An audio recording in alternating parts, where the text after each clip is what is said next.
देश में पिछले कई सालों से एक टॉपिक की बड़ी चर्चा है। चुनावी रैलियों से गुजरते हुए संसद और संसद से निकलकर कर्तव्य पथ की गलियों और वहां से निकलते हुए देश के हर चौक चौराहों से घर के डाइनिंग टेबल तक ये टॉपिक है वन नेशन वन इलेक्शन। पिछले कई सालों से बीजेपी के मैनिफेस्टो का हिस्सा रहे वन नेशन वन इलेक्शन को अमली जामा पहनाने की दिशा में हाल ही में सरकार ने अपने कदम बढ़ाते हुए संसद में इसके रिगार्डिंग बिल पेश किया है। इसके कुछ ही महीने पहले सरकार ने फॉर्मर प्रेसिडेंट रामनाथ कोविंद की चेयरमैनशिप में ONOE को कैसे अमली जामा पहनाया जा सकता है इस पर सुझाव देने के लिए हाई लेवल कमेटी का भी गठन किया था। ऐसे में पिछले कई महीनों से रह रहकर यह टॉपिक लगातार सुर्खियों में है, जिसने आम लोगों के बीच कई सवाल खड़े किए हैं, क्योंकि जहां एक और अपोजिशन इसे लेकर सरकार की मंशा पर सवाल खड़े कर रही है। Bill will finish off regional parties. This bill is only brought in to massage the ego of the supreme leader. इनको लगता है कि प्रधानमंत्री मोदी जी पर के प्रचार से ये पूरे ये भारत के चुनाव को छीनेंगे, तो हम ये चोरी नहीं होने देंगे। आज है वन इलेक्शन वन नेशन, फिर होगा वन नेशन वन पार्टी और फिर होगा one nation one leader. It is not an election reforms. It is just a fulfillment of one gentleman's desire and dream. Nothing more than that. वहीं सरकार का कहना है कि ऐसा करके वो गुड गवर्नेंस लेस गवर्नमेंट को बढ़ावा दे रही है। ऐसे में सच क्या है और आखिर वन नेशन वन इलेक्शन को लाने के पीछे सरकार की मंशा क्या है? आज के एपिसोड में हम इन सवालों के जवाब खोजेंगे। इसके साथ ही जानेंगे कि ONOE बिल के प्रावधान क्या है। तो आइए अपनी चर्चा शुरू करते हैं। सबसे पहले तो ये जानते हैं कि आखिर वन नेशन वन इलेक्शन या ONOE आखिर क्या है। तो जैसा कि आप जानते हैं, भारत में डेमोक्रेसी के कई स्टेजेस हैं। जैसे कि लोकसभा MPs के लिए जनरल इलेक्शन होते हैं, जबकि MLAs को इलेक्ट करने के लिए स्टेट इलेक्शन होते हैं। तो वहीं रूरल और अर्बन काउंसिल्स यानी लोकल या पंचायती गवर्नमेंट के लिए अलग अलग वोटिंग करना होता है। ये चुनाव हर 5 साल में होते हैं, लेकिन अलग अलग समय पर। जैसे कि हाल ही में हरियाणा, महाराष्ट्र और झारखंड में चुनाव हुए थे, जबकि जल्द ही बिहार और दिल्ली में चुनाव होने वाले हैं। इन अलग अलग समय पर होने वाले चुनाव को ही सरकार सिंक्रोनाइज करना चाहती है, यानी एक साथ करना चाहती है। यही है one nation one election. ONOE को समझने के बाद आइए आपको बताते हैं कि ONOE बिल के प्रावधान क्या है। तो सबसे पहले तो बिल के पास होने के बाद संसद और स्टेट असेंबलीज के लिए एक साथ चुनाव कराए जा सकेंगे। और चूंकि नगर निगमों के लिए इस रिगार्डिंग बिल में किसी प्रकार का प्रावधान नहीं किया गया है, इसका मतलब यह है कि नगर निगमों के चुनाव एक साथ कराए जाने पर सरकार में भी आगे चलकर कोई फैसला ले। दूसरा, ऐसा नहीं है कि प्रावधान आज या कल में लागू हो जाएगा। बिल के अनुसार एक साथ चुनाव कराने के लिए किए जा रहे चेंजेस अगर सब कुछ नॉर्मल रहा तो रफली 2034 के इलेक्शन साइकिल में स्टार्ट हो सकते हैं। वैसे आप सोच रहे होंगे कि अगर ये इतना ही आसान था तो अभी तक इसे लागू क्यों नहीं किया गया? तो यहाँ आप गलत हैं। असल में ये इतना आसान नहीं था, क्योंकि इसके लिए कई सारे कॉन्स्टिट्यूशनल अमेंडमेंट करने पड़े हैं। सबसे बड़ी प्रॉब्लम तो यह थी कि अगर किसी स्टेट की सरकार बीच में ही गिर जाती है या लोकसभा अपने कार्यकाल से पहले भंग हो जाती है तो क्या किया जाएगा? क्योंकि असल में देखा जाए तो एक साथ चुनाव कराने का विचार कोई नया नहीं है, बल्कि भारत में 1951 से 1967 तक केंद्र और स्टेट दोनों के चुनाव एक साथ ही हुए हैं। लेकिन 1968 और 69 में कुछ असेंबलीज को समय से पहले भंग कर दिया गया और उसके बाद वर्ष 1970 में लोकसभा भी भंग हो गई। इसे चुनावी कार्यक्रम में बदलाव करने पड़े और तब से एक साथ होने वाले चुनाव अलग अलग समय पर होने लगे और देश हर समय चुनावी माहौल में रहने लगा। ऐसे में एक बार फिर से ONOE को लागू करने पर ऐसे चांसेस बने रहते कि इलेक्शन हमेशा के लिए सिंक्रोनाइज नहीं हो सकेंगे। इसके लिए बिल में प्रोविजन किया गया है कि अगर स्टेट असेंबली अपने टेन्योर से पहले भंग हो जाती है तो अगला चुनाव बचे हुए टेन्योर के लिए ही कराया जाएगा। दूसरी, अभी के हिसाब से सभी स्टेट असेंबलीज और लोकसभा का टेन्योर एक साथ एक टाइम पर खत्म नहीं किया जा सकता। इसके लिए या तो सरकार को समय से पहले लेजिस्लेटिव असेंबलीज को भंग करना होगा या वहाँ स्टेट इमरजेंसी लगानी होगी। इसी को देखते हुए सरकार द्वारा जो बिल पेश किया गया है उसमें इस प्रोविजन को इंक्लूड किया गया है कि कुछ असेंबलीज के 5 साल के कार्यकाल में कमी की जाएगी। अपोजिशन का कहना है कि ऐसा करना डेमोक्रेटिक प्रोसेस और कॉन्स्टिट्यूशनल प्रोविजंस को अंडरमाइन करना है। यह आरोप लगाते हुए अपोजिशन द्वारा इसका विरोध किया जा रहा है।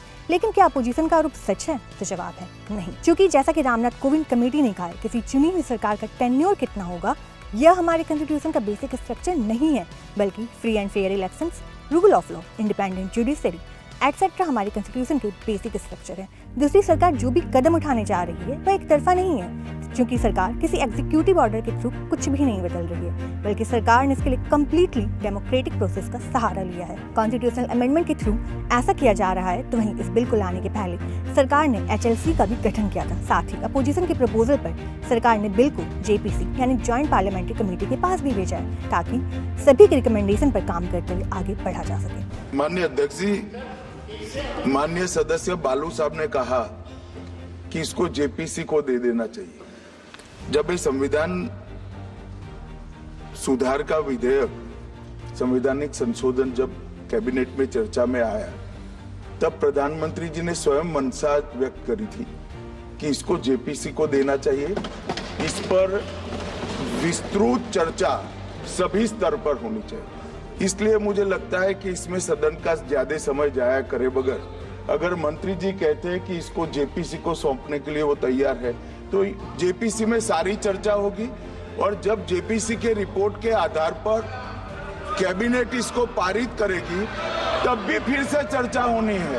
वैसे हालांकि इन सब के बीच अभी भी आप सोच रहे होंगे कि ONOE के बेनिफिट्स क्या हैं जो सरकार इसके लिए इतना पुश कर रही है। ONOE का सबसे बड़ा फायदा तो यह है कि इससे देश को हर समय चुनावी मोड में नहीं रहना होगा। इस चुनावी मोड को ऐसे समझिए कि HLC के अकॉर्डिंग देश में आज़ादी के बाद अब तक 400 से अधिक इलेक्शन हो चुके हैं, यानी एवरेज निकाले तो हर साल लगभग 5 इलेक्शन होते हैं। इससे सरकारों का ध्यान लोक लुभावन फैसलों पर ज़्यादा होता है और सरकारें कठोर फैसले लेने से बचती है। जैसे कि राजीव गांधी द्वारा साहबानो केस के सुप्रीम कोर्ट के फैसले के बाद 3 तलाक के मसले को कानून बनाकर पलट दिया गया था, क्योंकि एक खास वर्ग द्वारा इसका विरोध किया जा रहा था, जबकि ये फैसला इक्वालिटी के लिए जरूरी था। इसके साथ ही ONOE लागू होने पर फ्रीबीज कल्चर घटेगा, जिससे देश की इकोनॉमी पर बोझ घटेगा। जैसे कि हाल ही में RBI रिपोर्ट में कहा गया है कि farm loan waiver, free power और ट्रांसपोर्ट जैसे freebies could crowd out states critical resources for social and economic infrastructure. इसके साथ ही ONOE से executive bureaucracy and police administration overwork से फ्री हो सकेंगे, जैसे कि लगभग 3.4 लाख सेंट्रल सिक्योरिटी पर्सनल को लोकसभा पोल्स में डिप्लॉयड किया गया था। इसके अलावा इलेक्शन के टाइम एडमिनिस्ट्रेटिव मशीनरी भी स्लो डाउन हो जाती है, क्योंकि उनका ध्यान, उनका प्राइमरी फोकस जो होता है वो इलेक्शन कंडक्ट कराने पर होता है। ऐसे में ONOE के बाद एडमिनिस्ट्रेशन पंगु होने से बचेगा। इसके साथ ही इलेक्शन अनाउंसमेंट के साथ ही मॉडल कोड ऑफ कंडक्ट या MCC लागू हो जाता है और इसी कारण उस दौरान नए पॉलिसी डिसीजन नहीं लिए जा सकते। ऐसे में लॉन्ग ड्यूरेशन तक मेजर पॉलिसी डिसीजंस में डिले होता है और बहुत से प्रोजेक्ट्स मिडिल में ही स्टक हो जाते हैं। ONOE लागू होने पर इस पर भी रोक लगेगी। भारत में चुनाव की एक सबसे बड़ी कमी है इसमें धन का बढ़ता प्रयोग।